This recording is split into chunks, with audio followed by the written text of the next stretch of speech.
Hello students, this is Neeraj Gupta. In this video we will start our discussion about selection. Basically we'll see few definitions of selection. मैंने पहले भी जब recruitment पढ़ाया था तब बोला था recruitment is a positive process in the sense now we are inviting everyone to come and join our organisation. Well, we can say that selection is a negative process. Here we are rejecting lot of applicants.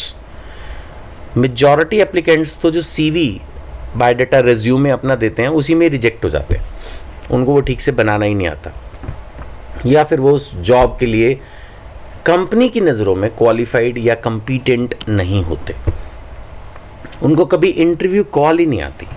ऐसे भी बहुत सारे लोग हैं जो इतने दुनिया में अनएम्प्लॉयमेंट है ना, वो इसीलिए है क्योंकि एक स्टेज के बाद फिर कैंडिडेट फ्रस्ट्रेट होकर अप्लाई करना ही बंद कर देता है. उसको लगता है यार कोई फ़ायदा ही नहीं, इतनी मेहनत करके अप्लाई करो, फिर बाद में रिजेक्ट हो जाते हैं, एट द मोस्ट इंटरव्यू के बाद रिजेक्ट हो जाते हैं, तो फिर वो जाना ही बंद कर देता है एक लिमिट के बाद. उसको लगता है बेकार है ये सब, वो ढूंढने लगता है कि कोई रेफरेंस से मेरे को जॉब मिल जाएगी तो मैं कर लूँगा, नहीं तो रहने दो, मैं नहीं करता.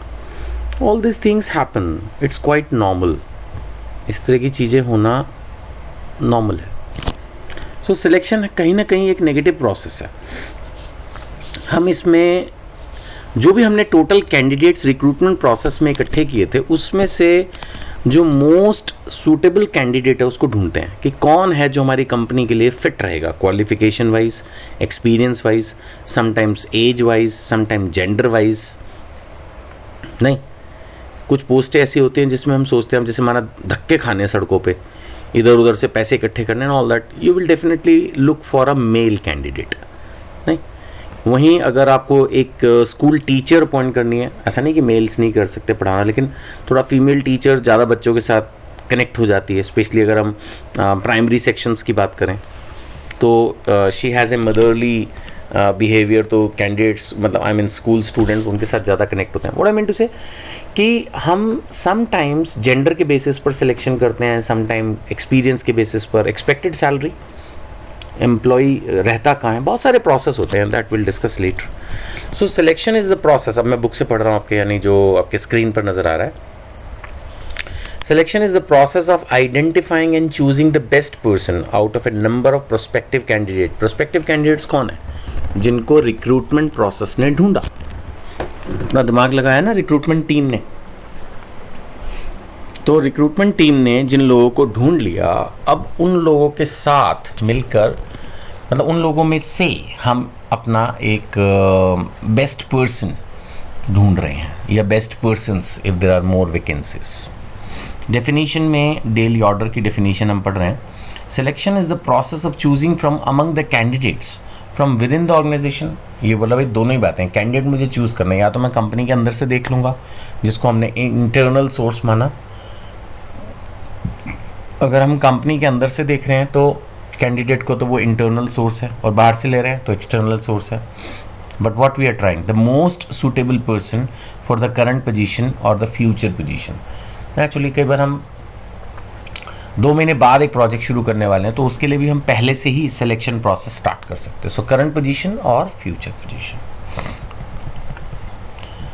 अब है डेविड एंड रॉबिन्स. अगर हम इस डेफिनेशन पे जाएं तो उसने लिखा है selection is a managerial decision making process. Definitely manager rank के लोग ही किसी को अपॉइंटमेंट करने के लिए सेलेक्ट करेंगे. As to predict which job applicants will be successful if hired. कहीं ना कहीं ये डिसीजन तो है ही. अब सपोज 10 कैंडिडेट आ गए एक जॉब के लिए और मुझे उसमें से एक को सेलेक्ट करना है, तो यानी ये मेरा डिसीजन है कि ये एक सही रहेगा, और जिन 9 को रिजेक्ट कर रहे हैं वो मेरा डिसीजन है कि ये सही नहीं रहेंगे. So definitely it's like a prediction only कि हाँ, एक इंटरव्यू 5 मिनट का लिया मैंने और उसके बेसिस पर ही सिर्फ जज किया है, तो देन इट्स मोर और लेस ए प्रेडिक्शन. काम तो किसी ने करके दिखाया नहीं अभी. So managerial decision making process as to predict which job applicant will be successful if hired. Hired माने अगर हमने उसको जॉब पे रख लिया तो वो काम करेगा, सही करेगा, सफल रहेगा, सक्सेसफुल रहेगा. अब हम नेक्स्ट डेफिनेशन ले रहे हैं.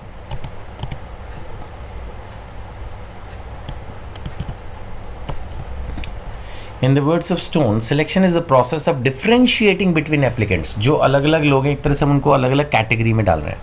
एक बिल्कुल रिजेक्ट, 2 बाद में देख लेंगे कभी, 3 अभी अपॉइंट करेंगे. एटलीस्ट ये 3 हिस्से तो हम कर ही सकते हैं out of recruited candidates. So selection is the process of differentiating between applicants in order to identify and hire those with a greater likelihood of success in a job. जिनको लग रहा है कि अगर आप अपॉइंटमेंट दे दोगे तो वो बेटर एंड सक्सेसफुल रहेंगे, तो आप ग्रेटर लाइकलीहुड ऑफ सक्सेस आप उनको अपॉइंट करेंगे. In selection process, various steps are performed to eliminate the unsuitable candidate and select the most suitable. Definitely जो लोग सही नहीं है उनको तो रिजेक्ट ही कर देंगे ना. मैंने आपको बोला ना, CV रिजेक्ट कर देते हैं. अब मान लेते मेरी पोस्ट है अकाउंटेंट की, मुझे बीकॉम ही चाहिए, तो बहुत तब भी लोग, अगर मैं बीकॉम की भी निकाल दूँ ना, मैं अगर वैकेंसी में लिख भी दूँ मुझे अकाउंटेंट चाहिए, बीकॉम चाहिए, तब भी BA अप्लाई करेगा. पता नहीं क्यों आँख मीच के अप्लाई करते हैं. ये मेरा प्रैक्टिकल एक्सपीरियंस है लाइफ का. सो ऑब्वियसली वो सारे जो आपके एप्लीकेशंस हैं वो तो रिजेक्ट ही होंगे ना, जो बिल्कुल ही यूजलेस है. या अगर आप लिख दो कि मुझे मेल कैंडिडेट ही चाहिए, तभी गलती से, या जैसे भी फीमेल एप्लीकेशंस भी आती हैं, और आप लिख दो कि फीमेल एप्लीकेशन ही चाहिए, तभी गलती से मेल एप्लीकेशंस भी आती हैं. या आप लिख दो मुझे मिनिमम 5 ईयर एक्सपीरियंस चाहिए, फिर भी फ्रेशर अप्लाई कर देते हैं. सो डेफिनेटली जो अनसुटेबल कैंडिडेट्स हैं उनको हम एलिमिनेट कर देंगे and we are going to select the most suitable one. The process of selection may continue even after the offer of employment.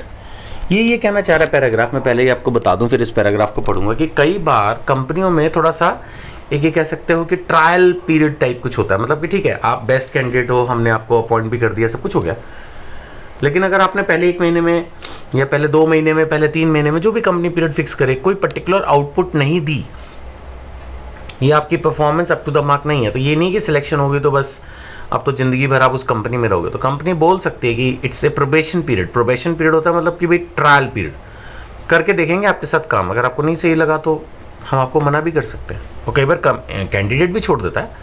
ऐसा नहीं है कि कैंडिडेट के पास राइट नहीं है. कई बार होता है उसने भी ज्वाइन कर लिया सब कुछ, लेकिन उसको नहीं अच्छा लग रहा. अब नहीं अच्छा लग रहा तो वो क्यों आएगा? रोज़ रोज़ तो नहीं आएगा ना. अच्छा लगने पर आदमी एक दिन, नहीं अच्छा लगने पर आदमी 1 दिन आ सकता है, 2 दिन आ सकता है, सारी ज़िंदगी तो नहीं रह सकता ना वहाँ पे. So the process of selection may continue even after the offer of employment, acceptance and joining, because it involves judgment about the performance. अभी तक तो बातें ही बातें हो रही है ना. वो कह रहा है मैं इतना कर दूंगा, मैं ये कर दूंगा, मैं वो कर दूंगा. खासकर जो सेल्स रिलेटेड जॉब्स है उनमें ये ज़्यादा ही होता है, क्योंकि सेल्स तो सेल्स ही है ना. आपने अगर सेल्स अचीव ही नहीं किया, आप सिर्फ बातें कर रहे हो कि I am doing this, I am doing that, but ultimately the result is nil, then फिर आपको तो हटाना ही पड़ेगा ना, क्या करें, राइट? चलो, so the next video will discuss about the selection process. अभी हमने एक तरह से सिलेक्शन का मीनिंग पढ़ा है इस वीडियो में. Thank you.